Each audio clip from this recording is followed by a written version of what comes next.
본문은 오늘 우리 묵상 말씀입니다. 이미 전후 문맥을 여러분께서는 대충은 알고 계실 것이라고 여깁니다. 그럼에도 불구하고 우리가 다시 알아야 될 상황은, 반드시 알아야 될 상황은 무엇이냐면 나라가 둘로 나뉘었다는 것입니다. 잘 압니다만 북이스라엘과 남유다로 나뉘어졌어요. 그리고도 시간이 꽤 많이 흘렀습니다. 한 80여 년 그렇게 시간이 흐른 그러한 시점입니다. 그 시점에서 남유다의 왕인 여호사밧과 북이스라엘의 왕인 아합이 모였어요. 우리가 묵상하는 대로 그들은 사돈관계를 맺었죠. 여러분, 두 나라가 나뉘어서 싸우는 것처럼 그 나라의 비극은 없습니다. 경제적으로, 정치적으로도 엄청난 국력을 낭비할 수밖에 없고요. 경제적으로도 피폐해질 수밖에 없습니다. 그렇게 60여 년 전쟁을 하던 그 둘 간의 사이에서 이제 한 15, 16년 정도의 어느 정도 평안이 깃들었어요. 그리고 둘 사이엔 사돈관계가 맺어졌습니다. 그래서 나라도 더 막강해지고 국력도 많이 신장되었을 것입니다. 그런 상황에서 아합이 여호사밧을 초대하는 것이죠. 많은 양과 소를 잡고 잔치를 베풀었습니다. 목적은 따로 있었어요. 그것은 무엇이냐면 자기가 잃었던 북이스라엘의 본래 소유지였던 길랏라못이라는 그러한 성읍을 도로 찾아오는 것이었어요. 아람의 벤하닷으로부터 그 땅을 회복하는 것이 목적이었습니다. 그러기 위해서 군사를 일으켜야 했고, 그리고 남유다의 군사력과 합하면 절대 승리할 수 있을 것이다 라는 확신으로 여호사밧을 설득하기 위해서, 그를 유혹하기 위해서 사실은 잔치를 베푼 것이죠. 그렇게 그들이 연합해서 출정할 곳을 제의하자 놀랍게도 여호사밧은 그것을 적극적으로 찬성합니다. 우리는 한 몸이다.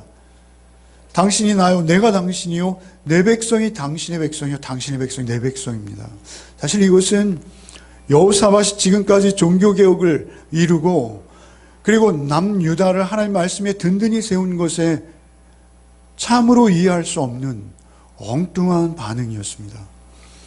어찌되었던 여호사밧은 그 악명 높은 아합, 북이스라엘의 왕들이 모두 악한 그러한 모습을 띄었습니다만, 그 중에서도 단연 독보적으로 악한 그 아합과 놀랍게도 연합하여서 길르앗라못을 치기로 작정합니다.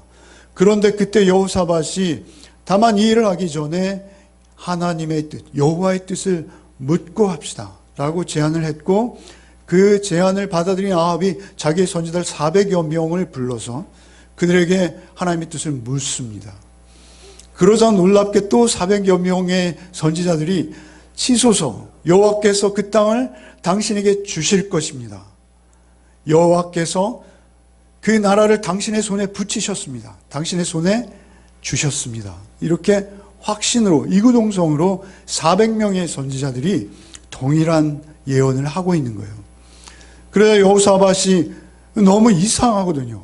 그래서 아닙니다, 그들 외에 다른 선지자는 없습니까? 라고 묻게 되어지고, 그리고 이제 아합이 미가야라는 선지자가 있는데 그 선지자는 나에 대해서 늘 흉하게 말하고 나쁘게 말하니 그를 부르지 않았습니다 라고 말하자, 여호사밧이 그런 말, 왕이여 그런 말 하지 마시오 라고 추궁을 하면서 오히려 그 미가를 불러서 그의 예언을 듣고자 청합니다.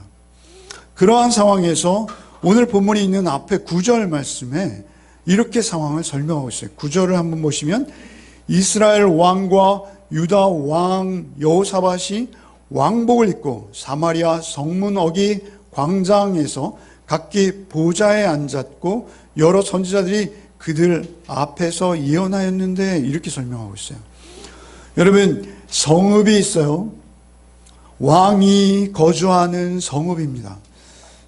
상당히 큰 성읍이죠. 그 성읍에는 성문이 있고 성문 앞에는 광장이 있습니다. 그 광장은 그냥 옥외예요. 왕궁이 아니에요. 그런데 그 광장에 왕들의 보좌를 그곳에 놓은 거예요. 그리고 왕복을 갖춰 입고, 특별히 본문에 왕복을 갖춰 입었다는 것은 왕들이 중요한 날 예식을 한다든지 뭔가 경건한 행사를 할 때 입는 그러한 왕만이 입을 수 있는, 왕만 자격이 되는 그러한 특수한 의복들을 갖추고 보좌를 그 광장에 꺼내어 놓고 두 왕이 앉은 거예요. 그리고 선지자들을 그 앞에서 예언하도록 한 것이죠. 특별한 일입니다. 보통 때는 없는 일입니다. 여러분, 우리가 잘 알듯이 이스라엘의 성읍, 특별히 성문 앞은 굉장히 의미 있는 장소라고 말씀드렸죠. 늘 재판이 일어나고 그곳에 억울한 문제, 억울한 일들을 가지고 나와서 송사를 하면 그 성읍의 장로들이 옳고 그름을 가려주는 곳이에요. 이런 국가의 최고의 기능이라고 그랬습니다. 사실 나라가 어려워지고 혼란스러워지고 국민이 하나 되어지지 못하는 이유는 재판이 정의롭지 못할 때 나라는 붕괴되는 거예요. 그 성읍, 그 중요한 자리에 왕들이 둘이 보좌를 놓고 앉은 거예요. 그리고 선지자들을 초청한 것이죠. 그리고 선지자들에게 전쟁을 예언하도록 시킨 거예요. 그것은 다분히 의도가 있는 것입니다. 그것은 자신이 지금부터 일으키려 하는 전쟁의 승리의 확신을 국민들에게 심어주고자 하는 것이요, 자기의 전쟁의 논리를, 그 당위성을 모든 백성들 보는 앞에서 인정받고자 하는 것입니다. 그래서 선지자들이 나와서 예언을 하는데 그 중에 시드기야라는 선지자, 그 400명의 선지자의 대표 선지자로 여겨집니다. 가장 설득력이 있고 또 예언에 힘이 있었을 것으로 여겨지는 그 시드기야라는 선지자가 나와서 철로 뿔을 만들어서 자신이 쓰고, 여러분, 뿔은 말이죠, 권위와 힘과 능력의 상징입니다. 그런데 그 철이 귀하던 시대에 말이죠, 그 철로 뿔을 만들어 자기가 쓰고, 당신은 이 뿔과 같아서 아람의 군대를 철저히 괴멸시킬 뿐만 아니라 하나님께서, 여호와께서는 당신에게 승리를 이미 주셨습니다 라고 확신에 찬 예언을 하고 있어요. 이런 상황에서 이제 미가가 도착하는 것이죠. 오늘 본문으로 이어지는 것입니다. 미가가 도착했을 때, 사실 도착하기 전에 아합이 보낸 그 아합의 사자가 미가에게 다른 선지자들 400여 명이 이구동성으로 아합의 승리를 예언했으니 당신도 왕에 대해서 좋게 말하십시오 라는 강제 아닌 강제를 받고 그 자리에 이르렀습니다. 아합은 그의 성격이 그 나라 안에 자자했을 것이에요. 그래서 미가야도 역시 아합을 잘 알고 있는 상황이죠. 그러한 상황에서 이제 그 앞에 섰을 때 400여 명의 선지자들이 하나같이 나와서 그 승리를 예찬하고 말이죠, 이길 것이다 라고 그렇게 이구동성으로 이야기하고 내려간 그 시점에서 뒤늦게 도착한 미가야, 그를 향해서 오늘 본문 14절에 이렇게 말하죠. 이에 왕이 그에게 이르되 미가야야, 우리가 길라나못으로 싸우러 가랴 말랴 하는지라. 이르되 올라가서 승리를 거두소서, 그들이 왕의 손에 넘긴 바 되리이다. 이렇게 말하는 거예요. 올라가소서, 당신 승리할 것이고 그들이 왕의 손에 넘긴 바 될 것입니다. 전에 거짓 선지자들이 말했던 것과 동일한 말을 미가야도 하는 거예요. 아마 아합은 속으로 쾌재를 불렀을 것입니다. 그럼에도 불구하고 아합은 왕입니다. 왕은 뭐 하는 직업입니까? 사람들의 마음을 파악하고 사람들을 적재적소에 배치하고 자기의 의도대로 나라를 운영하는 자요, 사람을 파악하는 것이 그의 직업입니다. 말하자면 미가야의 말하는 태도를 그가 읽은 것이죠. 올라가소서, 왕이 그 나라를 취할 것입니다 라고 말하는데 석연치 않은 거예요. 그 말투와 태도에 조롱이 있는 거예요. 야유가 있는 거예요. 비웃음이 있는 거예요. 그러자 아합이 15절에 화를 냅니다. 15절에 이렇게 말하죠. 왕이 그에게 이르되 여호와의 이름으로 진실한 것 외에는 아무것도 말하지 말라고 내가 몇 번이나 내게 맹세하게 하여 하겠느냐. 여러분, 많은 백성들과 특별히 여로보암 앞에서 아합은 나에게 평소에 늘 불리하게 진실만을 말하는 미가야일지라도 이 전쟁만큼은 승리할 것을 확신하는 예언을 해주길 바랬던 것이죠. 그런데 정말 그 예언을 한 거예요. 그런데 태도가 마음에 들지 않는 거예요. 그래서 다시 한번 그 내용의 말을 듣길 원한 거예요. 간절히. 다만 더욱 진지한 태도로, 더욱 진실해 보이는 마음으로 다시 한번 그것을 확인받기 원한 거예요. 그래서 놀랍게도 화를 내면서 너 진실만을 말해? 이렇게 사실은 아합의 입장에서는 모험을 한 것입니다. 그러자 그가 놀랍게도 이제 정반대의 말을 하는 것이죠. 16절이죠. 그가 이르되 내가 보니 온 이스라엘이 목자 없는 양같이 산에 흩어졌는데 여호와의 말씀이 이 무리가 주인이 없으니 각각 평안히 자기들 집으로 돌아갈 것이니라 하셨나이다 하는지라. 내가 보니 온 이스라엘이 목자 없는 양같이 산에 흩어졌는데, 산은 전쟁터죠. 목자 없는 양이라는, 목자는 이스라엘의 왕을 말하는 것이, 지도자, 리더를 말하는 것입니다. 그런데 그 왕이 없어졌다는 거예요. 그리고 양들이 뿔뿔이 흩어졌다는 거예요. 그것은 아합의 죽음을 정확히 예언하는 것이죠. 모두가 알아들을 수 있는 말이에요. 그런데 놀랍게도 이 무리가 주인이 없으니 각각 평안히 자기들의 집으로 돌아갈 것이니라. 평안히 돌아간대요. 주인을 잃어버렸으면 이제 노예로 끌려가든지 팔려가든지 해야 되는데 오히려 평안히, 평안, 이것은 히브리인들이 추구하는 가장 중요한 신앙의 복입니다. 복의 상, 지복의 상태, 평안이에요. 샬롬입니다. 그런데 그 평안을 얻고 각자 집으로 돌아간다는 거예요. 왕은 없어졌는데, 왕은 죽었는데. 아합은 아차 싶었을 것이죠. 아합은 갑자기 미가야의 말을 자르고 들어옵니다. 그것이 17절입니다. 여러분, 사실 오늘 묵상 말씀입니다만 우리가 하나님의 말씀을 막연히 읽지 아니하고 진지하게 읽으면 이러한 분위기를 놓칠 수가 없어요. 여러분의 주석, 나눠드린 주석을 참고하신다면 더 자세하게 나와 있습니다. 제가 여러분의 설명드리는 것은 저의 기분대로 상상 속에 드리는 것이 아니에요. 여러분 모두에게 나눠드린 주석에 보시면 정확히 그들의 마음 상태까지 주석하고 있어요. 그러자 그가 끼어드는 거예요. 17절에 이스라엘 왕이 여호사밧에게 이르되 저 사람이 내게 대하여 좋은 일로 예언하지 아니하고 나쁜 일로만 예언할 것이라고 당신에게 말하지 아니하였나이까? 이렇게 말하는 거예요.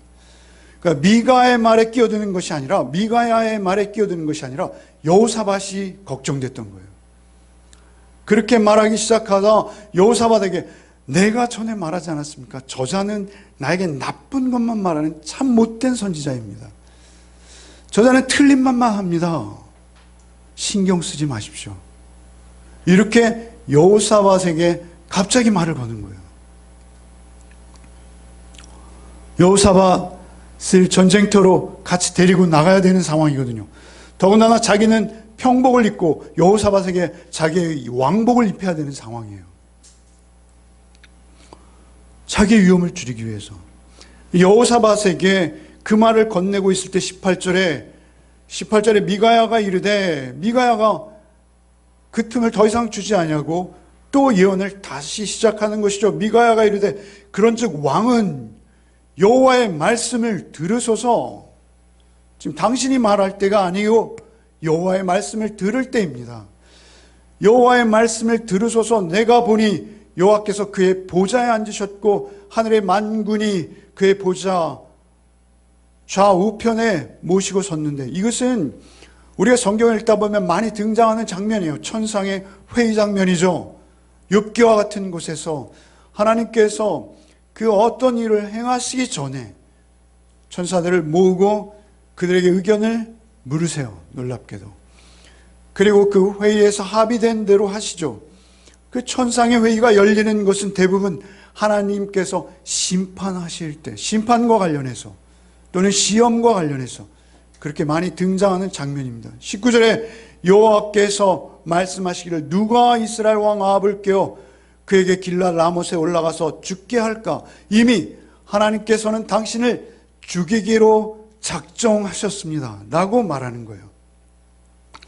여호와께서 말씀하시기를 누가 이스라엘 왕 아합을 깨워 그의 길라 라못에 올라가서 죽게 할까 하시니 하나는 이렇게 하겠다고 하나는 저렇게 하겠다 하였는데 한 영이 나와서 여호와 앞에 서서 말하되 내가 그를 꾀겠나이다 하니 여호와께서 그에게 이르되 어떻게 하겠느냐 하시니 그가 이르되 내가 나가서 거짓말하는 영이 되어 그의 모든 선지자를 입에 있겠나이다 하니 여호와께서 이르시되 너는 꾀겠고 또 이르리라 나가서 그리하라 하셨은즉 이제 보소서 여호와께서 거짓말하는 영을 왕의 이 모든 선지자를 입에 넣으셨고 또 여호와께서 왕에 대하여 재앙을 말씀하셨나이다 하니 죽이기로 작정하였고 그 재앙이 있을 것도 다시 예언하는 것이죠. 그 환상을 미가야는 하나님의 계시로 정확히 보았고 하나도 더 이상 가감하지 아니하고 빼거나 더하지 아니하고 그대로 아합에게 말하는 것입니다. 하나님께서는요 심판할 자를 심판하십니다. 특별히 이스라엘의 백성들을 위하십니다. 여러분 시편 18편 26절 말씀에 깨끗한 자에게는 주의 깨끗하심을 보이시며 사악한 자에게는 주의 거스리심을 보이시리니 사악한 자, 자기 욕심과 자기 욕망을 따라서 하나님의 말씀으로부터도 귀를 막고 눈을 닫아버린 그 사악함은 하나님이 사악함대로 심판하신다라는 사실입니다. 여러분 그 거짓말하는 영이라고 특정 지어진 그 영, 그것은 사단입니다. 그것은 거짓의 아비인 것이죠. 요한복음 8장 44절에 예수께서 이렇게 말씀하셨어요. 너희는 너희의 아비 마귀에게서 났으니 너희의 아비의 욕심대로 너희도 행하고자 하느니라. 그는 처음부터 살인한 자요 진리가 그 속에 없으므로 진리에 서지 못하고 거짓을 말할 때마다 제 것으로 말하나니 이는 그가 거짓말쟁이요 거짓의 아비가 되었습니다. 사단의 가장 큰 특징 하나, 그것은 무엇입니까? 거짓입니다. 거짓말하는 거예요. 하나님께서는 놀랍게도 그 사단, 그 악도 다스리십니다. 하나님께서 애굽의 왕 바로의 마음도 강팍하게 하시고 우리가 잘 아는 대로 동방의 의인 욥을 시험하도록 마귀를 사단을 보내시기도 하십니다. 여러분 우리는 좀 조심스러울 필요가 있어요. 하나님의 속성, 죄와 상관이 없으신 건 맞습니다. 그러나 하나님께서는 이런 악한 상황을 때로 허용하시는, 허용이라는 단어가 가장 적절하다라고 여겨지는데요.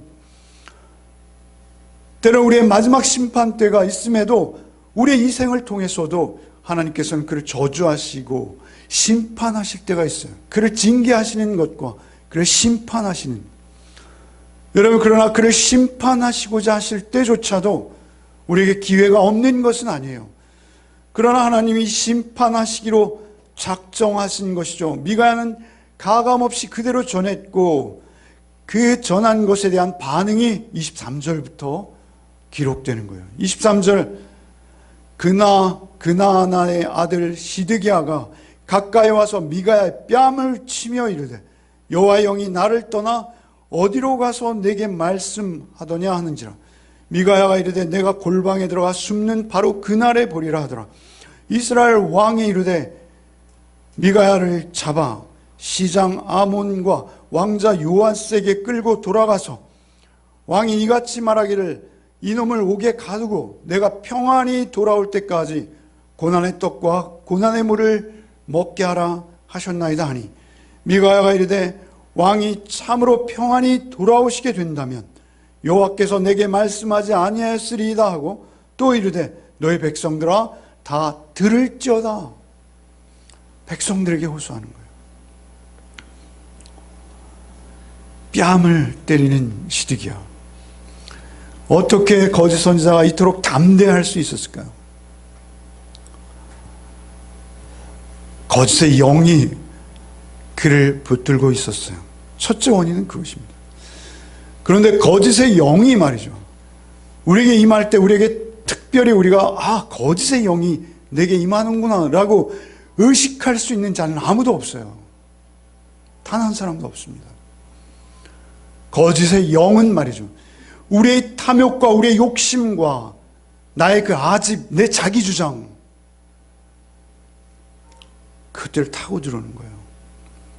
마치 우연처럼, 너무나 자신은 합리적인 것처럼. 여러분, 왕이 전폭적인 지지를 하고 있어요. 전쟁에서 승리할 것을 예언하는 것을 왕이 지금 보좌에 앉아서 감시하며 지지하고 있습니다. 뿐만 아니라 400명의 선지자들이 한결같이 동일한 이야기만 하고 있어요. 한 명도 예외 없이 이구동성으로 한결같이,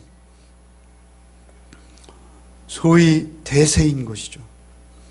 한두 번도 아닌 계속 반복되어 400명이나 되는 자들이, 나라의 전체 선지자가 그것이 진리인 것처럼 언론이, 소문이 날마다 우리에게 들려준다면,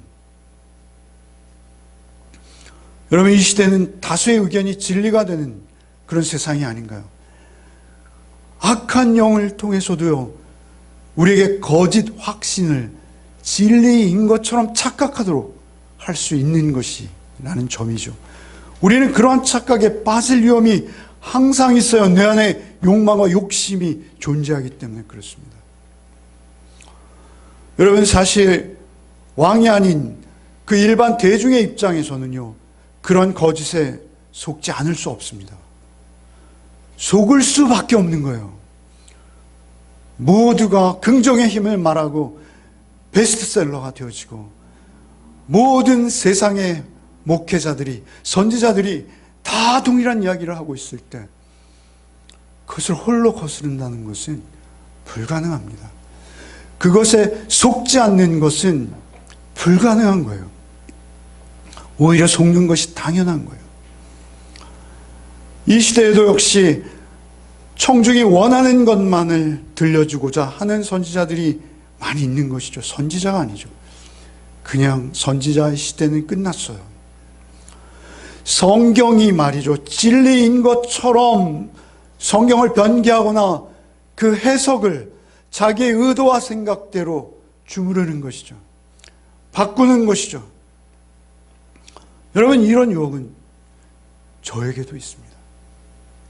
늘 저에게도 있습니다. 여러분, 그것은 저에게만 있지 않습니다. 여러분에게도 있습니다. 여러분도 늘 내 구미에 맞고 나에게 소위 평안과 위로와 치유를 준다라고 여겨지는 내 구미에 맞는 메시지만을 찾아가는 습관이 우리에게 있을 수 있어요. 그러한 성향이 우리에게 있을 수 있어요. 늘 우리의 모습입니다. 좀 편안하고 좀 도움이 되는, 그리고 나에게 유익한 내 욕심과 내 소원을 성취하는데 좀 적극적으로 힘이 되어지는 그러한 이야기들을 우리가 찾는 것이죠. 진리에는 관심이 없어요. 진리의 말씀은 처음부터 그들의 관심 밖이었던 것이죠. 오히려 자신을 정당화하고 싶고 자신의 욕망과 욕심을 이루는데 말씀을 동원해서라도 자기의 입장을 합리화시키고 정당화시키는, 그것이 교회 다니는, 또 말씀을 듣는 목적이 되어버릴 수 있는 거예요. 그래서 알면서도, 좀 이상한 것을 느끼면서도 그저 그것을 하나님의 뜻이 겠거니 맞아 라고 여기면서 따라가는 것이죠. 자연스럽게. 시드기야는 자기만이 참선지자라고 여기면서 여호와의 영이 나를 떠나 어디로 가서 내게 말하더냐 이건 자기도 자기 확신에 속는 거예요. 그것이 거짓의 영이 임한 상태인 것이죠. 여러분, 여호와의 영이 나를 떠나 미가야 너에게 갔단 말이냐? 말도 안 되는 이야기 하지도 말아라. 그대로 있으면 자기 자신은 거짓 예언자가 되고 마는 것이기에 시드기야는 그의 뺨을 치는 것이죠. 여러분, 그의 행동이 그 자신을 증명하고 있는 것입니다. 그의 말을 분별할 수는 없어요, 우리는. 그러나 그의 행동을 우리는 볼 수 있습니다. 여러분, 뺨을 치는 행위는 굉장한 인격적인 모독입니다, 여러분.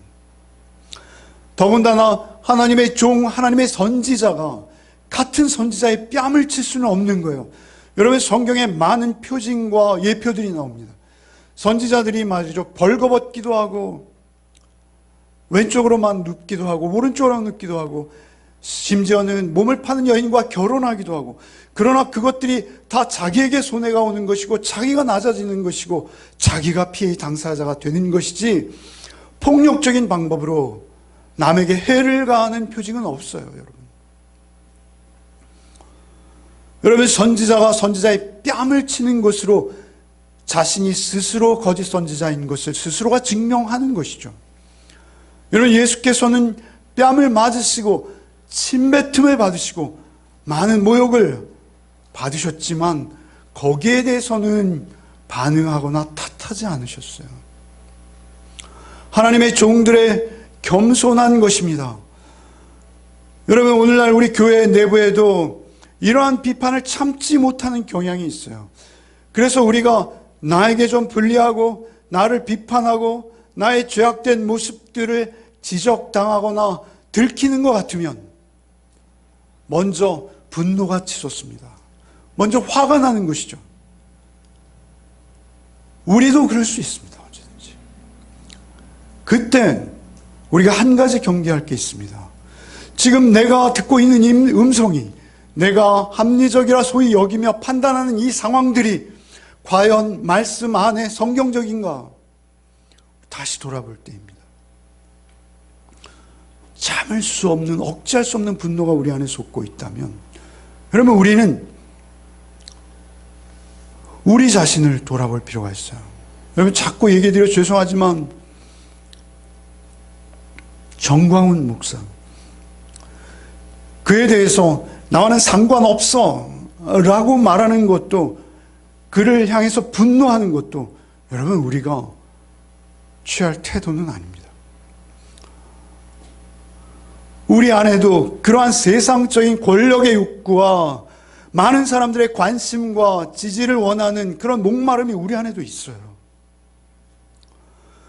늘 우리가 그런 잘못되어지고 편향된 시각으로 엉뚱한 일을 벌일 수 있는 소지가 한국교회에는 늘 잠재되어 있었어요. 아니, 그건 내 안에 있던 거예요. 사실은 우리가 반성하고 회개하고 돌이켜야 될 이 시점에서 흥분하여 화를 내며 모든 관계를 청산하고 끊어버리는 것만이 능사가 아닌 것입니다. 우리가 언제든지 우리의 욕심과 우리의 탐욕과 타협하고 그것을 하나님의 말씀과 접목해서 엉뚱한 방향으로 해석하고 그 잘못된 해석이 내 안에 점점 큰 확신으로 자리 잡아서 그 확신으로 말미암아 엉뚱한 일들을 벌이고 세상으로부터 지적과 핍박을 당한다 여기면 또 금세 표리부동하게 그것을 끊어내거나 부인해버리는, 여러분, 우리에게도 그런 모습들이 있다는 것이죠. 오히려 우리가 사회로부터 고립과 외면을 자초할 수 있다는 거예요. 나를 정확히 직시하고 회개하고 돌이키는 모습이 우리에게 없다면 우리도 세상과 다르지 않은 거예요. 우리도 그 거짓 선지자들과 다르지 않은 거예요. 나만 항상 옳고 나의 일은 절대 틀릴 수가 없고 내가 하는 말은 모두 하나님의 말이고 내 주장은 절대 1.1획 틀릴 수 없다면 그것은 하나님이죠. 하나님의 말씀 앞에 우리를 비추어 보고 하나님 앞에 나를 세워 보고, 그리고 그 말씀 앞에서 내가 틀렸고 하나님의 말씀이 맞습니다 로 우리는 가야 되는데, 우리는 늘 그 경계선에서 우리는 그 모욕과 핍박을 인내하면서 오히려 우리 자신을 돌아보는 것이죠. 더욱 하나님 뜻 안에 있기를 위해서 하나님 말씀을 깊이 있게 묵상하며 말씀이 말하는 것이 무엇인지 그 음성을 듣고자 노력하는 것이죠. 아니, 귀를 기울이는 것이죠. 참된 진리가 무엇인지. 참 선지자는 성경이 늘 말씀하시는 거 하나 있어요. 핍박을 받을 것이라는 것입니다. 오해를 살 것이라는 것입니다. 그것은 참 선지자만이 아니라 참되게 늘 나를 돌이켜보고 내 안에 나의 죄된 욕망들을 하나님의 말씀으로 새롭게 하는 자는 하나님의 음성 앞에서 늘 나를 고치는 자지, 하나님의 말씀을 왜곡하는 자가 아니라는 것이죠. 오히려 그 고난의 물을 주고 고난의 떡을 주라고 말하죠. 고난의 물과 고난의 떡이 말이죠, 우리에게 당연한 것이라는 것이죠. 오히려 그것이 하늘의 상이라는 것입니다. 이 땅에서는 우리가 고난의 떡과 고난의 물을 먹고 마실 수도 있는 거예요. 오히려 그것에 위축되는 것이 아니라 진리의 말씀이 무시를 당할 때 우리가 움츠러들지 아니하고 하나님의 말씀만을 계속 말할 수 있는 것, 그것이 우리의 능력입니다. 아합은 미가야의 말을 듣고 돌이킬 생각도 돌이킬 마음도 전혀 없습니다. 이미 자신이 모든 결론을 내어놓고 선지자를 통해서 자기의 정당성을 입증받으려 했던 것에 대해 화가 나는 거예요. 그리고 그를 가두어 버리는 것이죠. 여러분, 우리도 늘 하나님의 말씀을 전하고 하나님의 진리를 탐구하며 그것을 전하려 하지만, 여러분, 전할 때 그들이 그 말에 대해서 환영하고 박수를 치며 즐거워하지 않습니다. 즐거워하지 않을 수 있다는 것을 우리 늘 잊지 않아야 돼요. 그들이 박수와 환영보다는 고생의 물과 고난의 떡을 우리에게 주고 우리를 가두어 버릴 수 있습니다. 아니, 아무도 그에게 접근하지 않는 거예요. 여러분, 400명의 선지자 그리고 미가야의 삶을 한번 생각해 보세요. 미가야는 얼마나 외로웠을까요? 미가야는 외톨이입니다. 그는 완전히 그 사회에서는 매장된 자예요. 그들이 쫓고 그들이 바라고 그들이 말하는 관심은 미가야의 관심이 아닙니다. 미가야의 관심은 오직 하나님의 진리의 말씀에 닿아 있는 거예요. 미가야는 투옥되었지만 오히려 더 자유로울 수 있고, 미가야는 오히려 그 투옥의 선언 속에서 더 놀라운 말을 하고 있는 것이죠. 왕이 이같이 말하기를, 이놈을 옥에 가두고 내가 평안히 돌아올 때까지 고난의 떡과 고난의 물을 먹게 하라. 아합은 말이죠, 자기 확신이 얼마나 센지 자기가 평안히 돌아올 것을 확신하고 있는 거예요. 하나님의 말씀을 듣지 못하는 거예요. 그래서 내가 돌아올 때까지 고난의 떡과 고난의 물을 먹게 하라. 27절에 미가야가 이르되, 왕이 참으로 평안히 돌아오시게 된다면 여호와께서 내게 말씀하지 아니하셨으리다. 또 이르고, 백성들아 다 들을지어다. 백성들아 이것을 똑똑히 보아라. 이 상황이 어떻게 전개될지 너희는 잊지 말아라. 그러나 백성들 보지 못합니다. 백성들도 듣지 못해요. 여러분, 그래서 항상 하나님의 말씀 편에 서는 자는 다수가 아닙니다. 성경이 그것을 우리에게 늘 말씀하고 있어요. 여러분, 우리가 성경 속의 예레미야를 우리가 기억하죠. 눈물의 선지자. 그가 한 말 중에 가장 기억에 남는 말씀이 예레미야 20장 9절 말씀이에요. 이렇게 말씀하세요. 내가 다시는 여호와를 선포하지 아니하며 그의 이름으로 말하지 아니하리라 하면 나의 마음이 불붙는 것 같아서 골수에 사무치니 답답하여 견딜 수 없나이다. 자기는 진리를 보았어요. 진리를 들었어요. 그리고 그 확신의 깨달음도 있습니다. 그런데 사람들은 그가 말하면 말할수록 그를 가두고 때리고 굶기고 핍박하는 거예요. 그는 점점 외로워져서 내가 여호와의 말씀을 선포하지 아니하리라 라고 마음먹었어요. 그럼에도 불구하고 안 할 수가 없는 거예요. 여러분, 베드로 사도께서 사도행전 4장 18절 이하에 이렇게 기록되어 있어요. 그들을 불러 경고하여 도무지 예수의 이름으로 말하지도 말고 가르치지도 말라 하니 베드로와 요한이 대답하여 이르되 하나님 앞에서 너희의 말을 듣는 것이 하나님의 말을 듣는 것보다 옳은가 판단하라. 우리는 보고 들은 것을 말하지 아니할 수 없다. 보고 들은 게 있는 거예요. 하나님께서 은혜로 그들에게 보여주시고 들려주신 거예요. 진리를 본 거예요. 많이 맞고 채이고 위협받고 협박받고 풀려나고 다시 붙들려가고 이것을 반복하는 게 사도행전 내용입니다. 바울사도의 고백은 어떻습니까? 바울사도 갈라디아서 1장 10절 이제 내가 사람들에게 좋게 하랴 하나님께 좋게 하랴 사람들에게 기쁨을 구하랴 내가 지금까지 사람들의 기쁨을 구했다면 그리스도의 종이 아니니라. 하나님의 기록된 말씀은 변함이 없습니다. 여러분, 그 말씀 앞에서 내가 공정하게 그 말씀의 참 의미를 깨닫기 위해서 겸손히 성령의 도우심을 구한다면 우리도 볼 수 있습니다. 우리도 충분히 깨달을 수 있어요. 예수께서는 8복을 말씀하세요.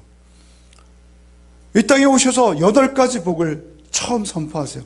그런데 그 8복의 결론이 무엇입니까? 마지막 심령이 가난 자, 애통한 자 다 말씀하시고 의를 위하여 핍박받는 자가 가장 복이 있다. 의를 위하여 박해를 받는 자 복이 있나니 천국이 그들의 것임이라. 나로 말미암아 너희를 욕하고 박해하고 거짓으로 너희를 거슬러 모든 악한 말을 할 때 너희에게 복이 있나니 기뻐하고 즐거워하라. 하늘에서 너희 상이 큼이라. 너희 전에 있던 선지자들도 이같이 박해하였느니라. 예수께서는 가장 큰 박해를 받으시고 가장 큰 박해 속에 죽임당하시는 거예요. 여러분, 기독교는 진리를 본 자들, 진리를 들은 자들에 의해서 그 진리를 멈추지 않고 끝까지 포기하지 않고 전하는 자들에 의해서 기독교는 기독교 될 수 있고 진리의 말씀은 전해져 할 수 있는 거예요. 저도 늘 이 싸움입니다. 저도 늘 이 싸움이에요.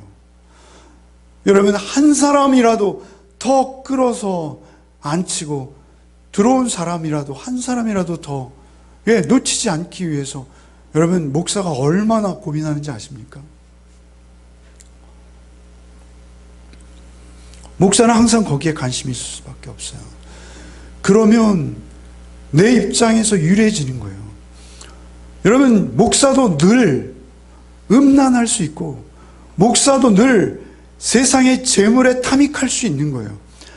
늘 그 유혹이 우리에게 있습니다만 그 유혹 속에서도 하나님의 진리의 말씀 안에서 무엇이 옳은가를 분별하기 위해서 하나씩 몸부림하는 거예요. 저의 메시지가 약할 수밖에 없는 이유는 제가 약한 자이기 때문에 그렇습니다. 저의 말씀에 대한 해석이 이토록 부실할 수밖에 없는 이유는 제가 부실하기 때문에 그렇습니다. 여러분도 동일합니다.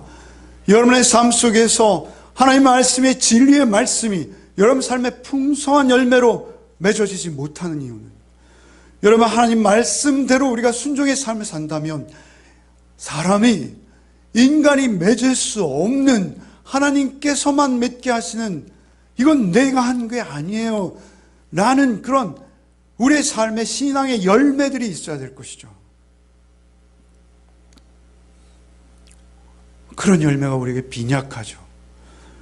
내 뜻과 내 마음이 온전히 주의 말씀 안에 하나 되어지지 못함으로 말미암아 여러분 우리에게 열매가 부실한 것일 수 있다라는 것입니다.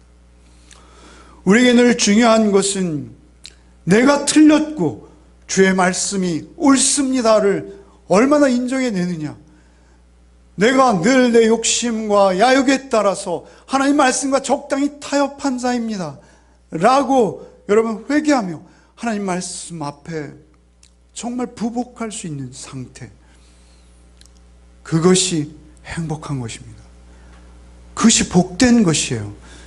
그래서 내 안에 엉뚱한 소리들을 제거하고 오직 하나님의 말씀만이 나의 삶의 전부가 되어지게 할 때 세상에서는 나를 인정하지 아니하고 오히려 고난의 떡과 물만이 내 차지가 될지라도 하나님 앞에서 하나님의 임재를 누릴 수만 있다면, 하나님의 임재를 확신할 수만 있다면 그것보다 더 큰 복은 이 땅에 없는 줄 믿습니다. 여러분의 삶 속에서 불편한 것들이 많습니까? 기독교인이기 때문에 하나님의 말씀을 내가 이미 알아버렸기 때문에 불편한 것들이 많습니까? 그렇다면 여러분 지금 잘 가고 계신 거예요. 여러분 그 불편한 것들 앞에 계속 여러분을 쳐서 복종시키는 삶을 살아내십시오. 여러분의 힘으로 안 될 것입니다. 그래서 성령님을 구하는 것입니다. 성령님의 임재를 구하고 성령님의 도우심을 구하십시오. 하나님께서는 반드시 도와주십니다. 여러분 우리 역대하를 읽으면서 많은 왕들이 있어요. 르호보암이 있죠. 르호보암은요 악한 왕입니다.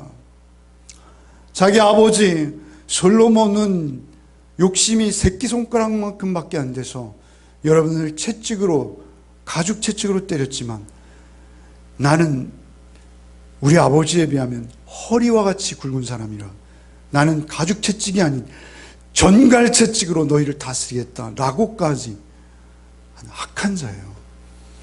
그럼에도 불구하고 그가 전쟁을 준비해서 북이스라엘을 치러 올라갈 때 하나님의 선지자의 음성을 듣습니다. 그래서 돌이킵니다. 자기를 내려놓고 하나님의 뜻을 쫓아서 전쟁을 포기하는 것이죠. 급습하려는 기회를 스스로 포기하는 것입니다. 그럴 때 하나님이 그를 오히려 강성하게 하셨다라고 우리 지난번에 묵상하지 않았습니까? 그런가 하면 여러분 뒤로 우리가 앞으로 묵상할 왕들 중에 므낫세라는 왕이 있어요. 여러분 북이스라엘 왕들은 다 악하죠. 남유다의 왕들은 선한 왕들이 있습니다. 그 중에서 가장 악한 왕이 둘이 있어요. 그 중에 하나가 므낫세입니다. 그 둘은요 자기 아들을 말이죠 하나님 앞에서 불살라서 제물로 드렸어요. 잘못된 하나님이죠. 우상이죠. 자기의 욕망을 위해서 자기 아들을 불로 살라버리는 악랄한 자들이에요. 그럼에도 불구하고 우리가 역대하 말씀을 통해서 읽어보면요 므낫세가 회개합니다. 므낫세가 돌이킵니다. 하나님께서는 우리를 용서 못할 죄가 없으세요. 당신의 아들을 죽임에 내어 주시기까지 우리를 용서하기 원하세요. 다만 그것이 진심과 전심으로 하나님 앞에 온전한 회개로 나아갈 때 하나님께서는 우리의 중심을 보시고 우리를 용납하세요. 그래서 우리가 말씀을 쫓아 산다는 것은 늘 나의 작고 작은 욕심들조차 늘 하나님 앞에 십자가에 못 박고 날마다 거룩과 성결과 경건을 향해서 여러분 나가는 거예요. 그렇게 나가실 때 여러분의 삶은 하나님 말씀의 반석 위에 하나씩 서가는 거예요.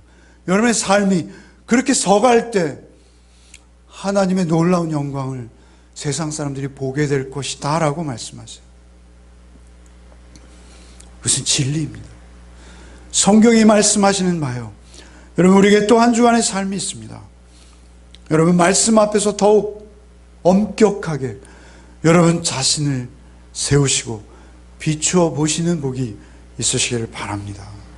그럴 때 하나님의 임재도 하나님의 함께 하심도 하나님의 일하심도 여러분 경험하게 되실 줄 믿습니다. 하나님께서 당신의 말씀에 순종하는 자를 통해서 하나님은 당신의 영광을 드러내기 원하시는 것을 잊지 않는 한 주간이 되시길 간절히 소원합니다. 주님, 늘 우리에게 시험이 있고 어려움이 있습니다. 주, 우리를 긍휼히 여기시고 주의 말씀만이 우리의 전부가 되게 하시고 우리의 기쁨이 되게 하시고 오직 주의 말씀만이 우리의 생명 되게 하여 주옵소서. 말씀 앞에서 순종하며 말씀을 온전히 쫓을 때 주께서 내 안에서 역사하시고 일하시는 기쁨을 느낄 수 있도록, 경험할 수 있도록, 아니 그 열매가 확인되어질 수 있도록 주, 우리를 긍휼히 여기시고 말씀으로 또 한 주간을 인도하여 주옵소서. 말씀에 게으르지 않게 하시고 그날 주신 말씀에 온전히 반응할 수 있도록 주여, 주의 선한 손길로 우리를 인도하여 주옵시고 오직 말씀만이 진리요 내가 틀렸음을 늘 인정하는 우리의 삶이 되게 하여 주옵소서. 예수 그리스도 이름 받들어 기도하옵나이다. 아멘.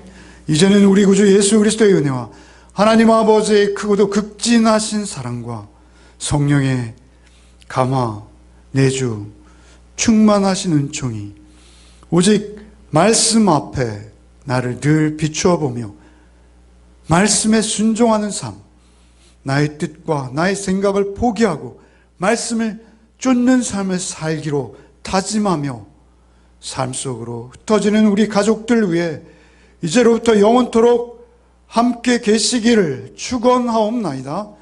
아멘.